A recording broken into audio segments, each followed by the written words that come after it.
کچھ نوجوانوں نے دیکھا ایک بوڑھا چپکے سے کچھ کانے میں مشغول تھا۔ ایک نوجوان نے نزدیک جا کر پوچھا، چاچا جان کیا آپ نے روزہ نہیں رکھا؟ بوڑھے نے جواب دیا، کیوں نہیں، میں نے روزہ رکھا ہوا ہے، صرف پانی پیتا ہوں اور کھانا کھاتا ہوں۔ نوجوان ہنس پڑے اور بولے، کیا ایسا بھی ہوتا ہے؟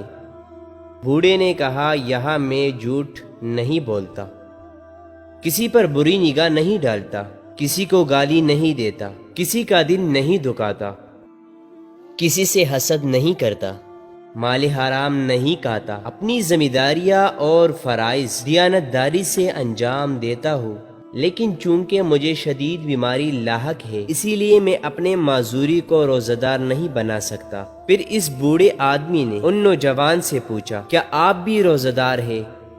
ان میں سے ایک نوجوان نے سر جھکائے ہوئے آہستگی سے جواب دیا، نہیں، ہم صرف کھانا نہیں کھاتے،